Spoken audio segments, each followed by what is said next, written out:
مسجد میں چندہ دینے یا مسجد بنانے سے زیادہ ثواب، مدرسے میں چندہ دینے یا مدرسہ بنانے سے زیادہ ثواب، حج پہ رقم خرچ کرنے سے زیادہ ثواب، سب سے زیادہ ثواب اگر کہیں خرچ کرنے پہ ملتا ہے تو وہ ماں باپ پہ خرچ کرنے میں۔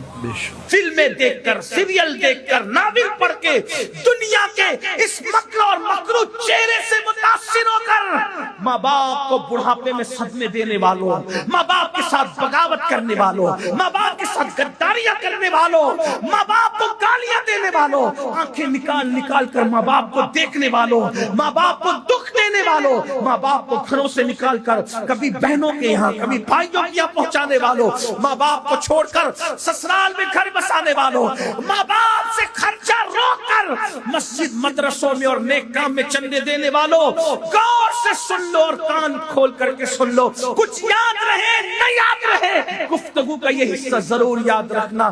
اللہ کے رسول صادق و مصدوق مصطفیٰ جان رحمت صلی اللہ علیہ وآلہ وسلم فرماتے ہیں اگر کوئی بندہ شہید بھی ہو جائے اور ماں باپ اس سے ناراض ہو یا دونوں میں سے کوئی ایک ہی ناراض ہو تو بھی شہادت کے بعد بھی اس کو جنت نہیں مل سکتی۔ اللہ، شہید ہو کر بھی وہ جنت میں نہیں جا سکتا۔ یہ ماں باپ شہید ہو کر بھی جنت نہیں ملے گی اگر ماں باپ ناراض ہیں۔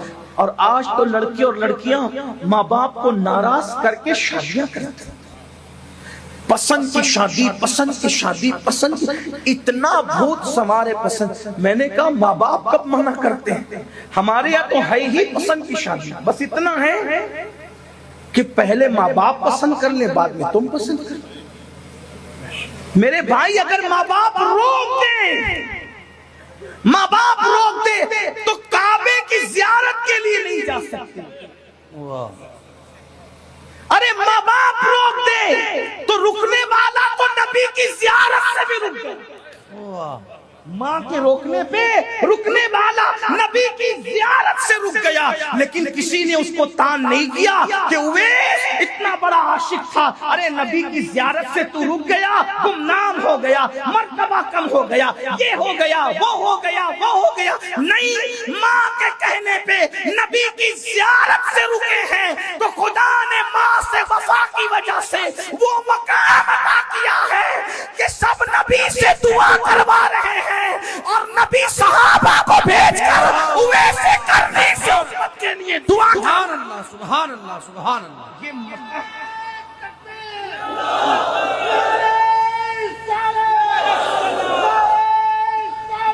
یا رسول اللہ۔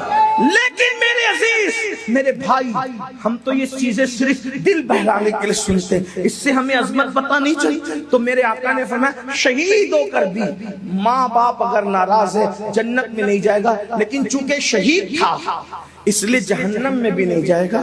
جنت اور جہنم کے درمیان ایک مقام ہے جس کو مقام اعراف کہتے ہیں۔ یہ روایت میں جہاں سے پڑھ رہا ہوں اس کو نقل کیا ہے صد الافاضل فخر الاماثل علامہ سید نعیم الدین مراد آبادی۔ اور کب تک وہ جنت کے باہر رہے گا؟ اس وقت تک جب تک اس کے ماں باپ کو راضی نہ کر دیا جائے۔ اگر ماں باپ راضی ہوئے تو ٹھیک، ورنہ وہ شہید ہو کر جنت نہیں مل سکتی۔ تو شرابی ہو کر کے ماں باپ کے غدار کو جنت کیسے ملنا ہے؟ بے نمازی ہو کے ماں باپ کے غدار کو جنت کیسے ملنا ہے؟ میرے بھائیوں، یہ دنیا ہے، یہ دنیا چند دن کی ہے، اس دنیا سے کوچ کرنا ہے، اس دنیا سے رخصت کرنا ہے، اس لیے اپنے ماں باپ کی قدر جانو۔ میں لوگوں سے یہ کہتا رہا کہ کسی کا خوبصورت چہرہ دیکھ کر بھی وہ ثواب نہیں ملتا جو ماں باپ کے جھرری پڑے ہوئے چہروں کو دیکھ کر کے ملتا ہے۔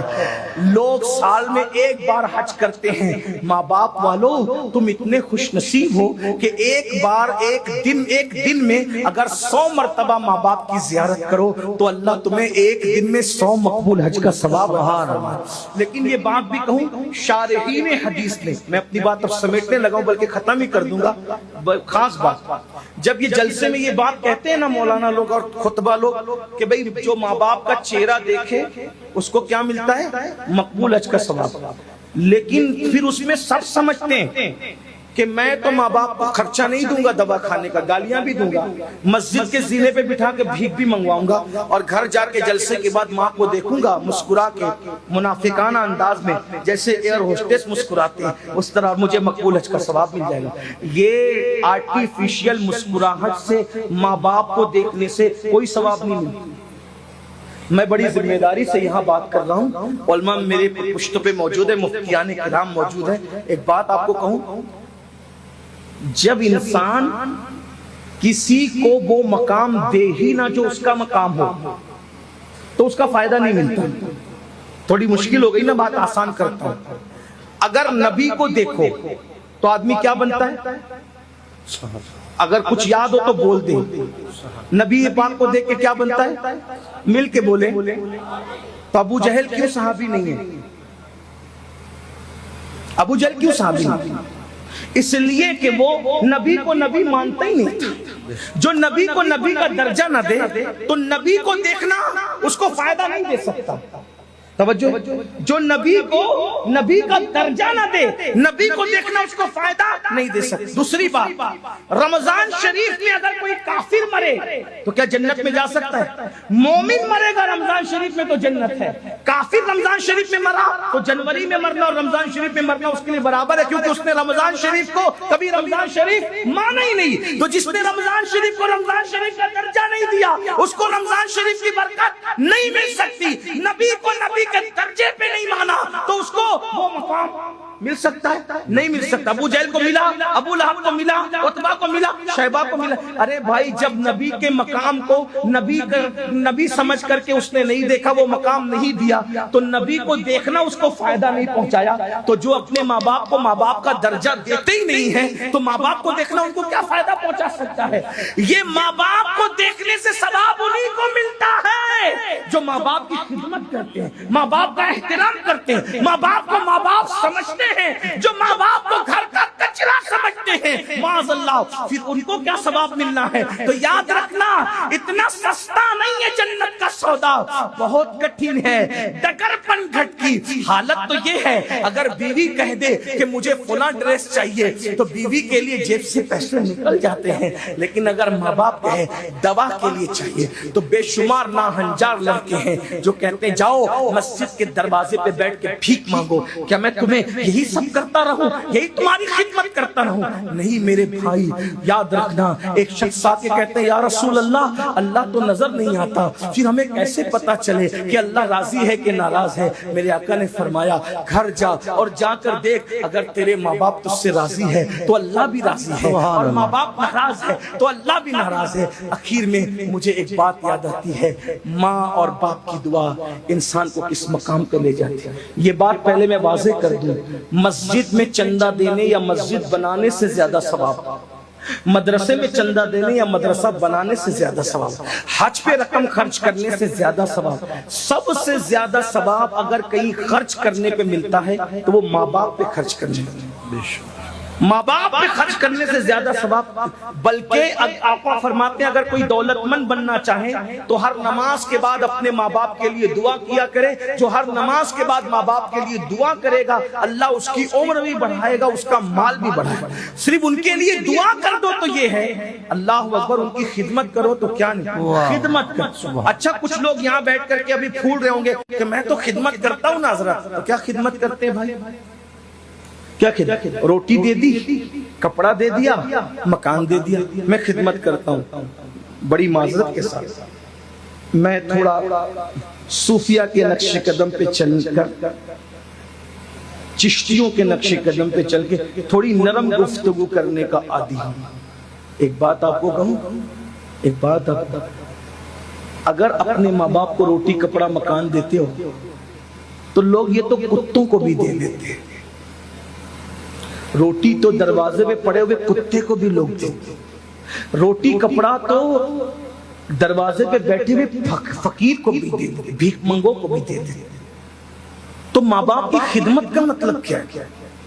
یہی تو سب سے بڑا رونا ہے کہ ہم نے دین ہی نہیں سیکھا، نہ اللہ کی شان سمجھے، نہ رسول کی شان سمجھے، نہ صحابہ کی سمجھے، نہ اہل البیت کی سمجھے، نہ ماں باپ کی سمجھے، نہ بھائیوں کی سمجھے، نہ بیوی کی سمجھے، کچھ نہیں سیکھا۔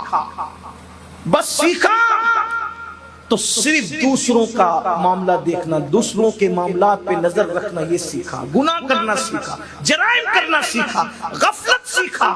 سنو، ماں باپ کی خدمت کیسے کی جاتی ہے اس کو سمجھو اور بات پوری ہوتی ہے۔ میرے امام اور ہم سب کے امام سیدی اعلیٰ حضرت امام احمد رضا خان محدث بریلوی ماں باپ کی عظمت بیان کرتے ہوئے کہتے ہیں کہ ماں باپ سے گفتگو کا طریقہ یہ ہے کہ پہلے ان سے اجازت لو پھر بات کیا کرو۔ بغیر اجازت تم اپنے ماں باپ سے بات نہیں کر سکتے۔ اب ہاتھ مت اٹھانا، کسی کو رسوا کرنا مقصود نہیں ہے۔ کتنے لوگ ہیں جو اس طور پہ ماں باپ سے بات کرتے ہیں کہ پہلے اجازت لیں پھر بات کریں؟ کوئی نہیں۔ کچھ تو ایسے ہوں گے کہ جن کو معلوم بھی نہیں ہوگی، کیونکہ ہم نے مسلک اعلیٰ حضرت کا مطلب صرف ایک نقطہ سمجھا کہ اعلیٰ حضرت نے گستاخ رسول کو کافر کا، بس یہی اعلیٰ حضرت ہے۔ اعلیٰ حضرت نے بالکل کہا، لیکن اعلیٰ حضرت نے اور بھی چیزیں دکھائی جو ہمیں پتہ ہی نہیں، کیونکہ مسلک اعلیٰ صرف 1 پوائنٹ 2 پوائنٹ 3 پوائنٹ کا نام نہیں۔ انہوں نے جو باتیں پیش کی سب سراخوں پہ، لیکن انہوں نے یہ بھی بتایا کہ ماں باپ سے بات کرنے سے پہلے اجازت لو۔ یہ جتنے نعرہ لگاتے کون ہے اس میں بتاؤ جس پہ عمل کرتا؟ اس کا مطلب ہمیں پورا مسلک اعلیٰ حضرت بھی نہیں پتا ہے۔ اسی مسلک اعلیٰ حضرت میں تو یہ بھی ہے، ابھی علامہ مفتی صاحب فرما رہے تھے متعید رہو، سیدی اعلیٰ حضرت فرماتے ہیں کسی سنی کو بے وقوف بھی نہ کہا کرو، یعنی اتنا سا لفظ بے وقوف بھی کسی سنی کو نہ کہا کرو، یہ حرام ہے۔ اور کسی نے کہا حرام وہ کیسے ہو سکتا ہے، بے وقوف تو کوئی بھی کسی کو کہہ دیتا ہے، لیکن تو کہا کہ جب تم سنی کو بے وقوف کہتے ہو تو اس کا دل دکھتا ہے، اور جب اس کا دل دکھتا ہے تو میرے آقا نے ارشاد فرمایا من آذا مسلمن فقد آذانی، کہ جس نے کسی مسلمان کا دل دکھایا اس نے مجھ محمد کا دل دکھایا۔ تو تم بے وقوف اس عاشق رسول کو کہتے ہو اور اس کا دل دکھاتے ہو، تو ادھر مدینے والے مصطفیٰ جان رحمت کا دل دکھتا ہے۔ یہ مسلک ہے میرے امام کا۔ میں کہتا ہوں اگر واقعی مسلک اعلیٰ حضرت پر عمل ہو جائے، جب بے وقوف بھی کہنے کی ہمت نہیں کرو گے تو ایک دوسرے پہ کیس کیوں کرو گے، ایک دوسرے کو مار پیٹ کیوں کرو، ایک دوسرے پہ ڈنڈے کیوں برساؤ؟ اور یہ جو مسلک اعلیٰ حضرت ہے، اعلیٰ حضرت نے کوئی گھر سے بات نہیں پیش کی، دیکھو کتنی بڑی دلیل پیش کر دی حدیث سے، من آذا مسلمن فقد آذانی، جس نے کسی مومن کو اذیت پہنچائی اس نے محمد رسول اللہ کا دل دکھایا، ان کو اذیت پہنچائی۔ کتنا محتاط رہنے کی ضرورت ہے۔ اب بتاؤ جب آپ مسلمان کا دل دکھانا نبی کا دل دکھانے کے برابر ہے تو جو ماں باپ کا دل دکھا رہے ان کا انجام کیا ہوگا؟ یہ بھی آیا روایتوں میں جنہوں نے ماں باپ کا دل دکھایا ڈر ہے کہ مریں گے تو کافر ہو کے مریں گے، ان کا خاتمہ کفروں پہ ہوگا، یہ خوف ہے، یہ ڈر ہے۔ اللہ کے بندو لرز جاؤ، کانپ جاؤ اور اپنے ماں باپ کے ساتھ بدسلوکی نہ کرو۔ تو امام لکھتے ہیں کہ پہلے اجازت لو، اور اجازت جب دے دے ماں باپ تو بھی ایسے ان سے بات کرو جیسے کوئی غلام اپنے آقا سے بات کرتا ہے، یہ طریقہ۔ بلکہ ماں باپ کو اگر خرچہ اور نظر بھی دو تو اپنا ہاتھ اوپر مت رکھو۔ ہمارے بزرگوں نے فرمایا اپنا ہاتھ نیچے رکھ کے ماں باپ کو نظر دیا کرو تاکہ ان کا ہاتھ ہمارے ہاتھ سے نیچے نہ ہونے پائے۔ یہ ہے ہمیں طریقہ سکھایا۔ بلکہ سیدی اعلیٰ حضرت کی ایک بات بتاؤں، جتنا ورثے میں ملا تھا مال، اپنے باپ کے ورثے سے جتنا مال ملا تھا، وہ لوگ غریب لوگ نہیں تھے، خاندانی رئیس لوگ۔ اعلیٰ حضرت کا گھرانہ خاندانی رئیس تھا، اور یہ لوگ جو ہے وہ زمیندار جاگیردار لوگ تھے۔ ہندوستان آئے تھے افغان سے تو بھی وہ بادشاہوں کے یہیں آئے تھے، اور کوئی 5000 کوئی 6000 اور اسی طریقے سے کوئی جو ہے وہ اتنے ہزار اور اتنے ہزار پر حاکم جو ہے وہ مقرر تھا، اور بڑی بڑی جاگیریں تھی۔ تو دادا کی جاگیر سے پر دادا کی جاگیر سے وہ نسلاً بعد نسلاً بہت ملا تھا، جتنا ملا تھا سب ماں کے پاس لے جا کے رکھ دیا کہ امی یہ سب آپ کا ہے۔ کاغذ بھی اگر خریدنا ہوتا کتاب لکھنے کے لیے تو ماں سے لے کر، قلم بھی خریدنا ہوتا ماں سے لے، ماں سے رکھا، اپنے پاس کچھ نہیں رکھا، سب ماں کو حوالے۔ اور آج تو کس کے پاس کتنی زمین ہے ماں کو بتاتے اس لیے نہیں کہ ماں کو پتا چل جائے گا کہ دوسرے بھائیوں کو دینا۔ کتنی رقم ہے ماں کو بتاتے نہیں، باپ کو ماں باپ سے چھپاتے ہیں، یہ حال ہے۔ اور اس کے بعد ہم کہتے ہیں ہم تو دیندار ہیں، ہم تو دین والے ہیں۔ بڑی معذرت کے ساتھ بھائیوں، ہمیں دین سیکھنے کی ضرورت ہے۔ میڈ ان انڈیا دین جو اپنے دماغ کے اندر اپنے خط سے بنا رکھا ہے، اس کو دل و دماغ سے نکالو، اور جو مصطفیٰ جان رحمت دین لے کر کے آئے تھے اس دین پہ عمل کرو۔ اگر اس دین پہ عمل کرو گے تو انشاءاللہ دنیا بھی کامیاب رہے گی۔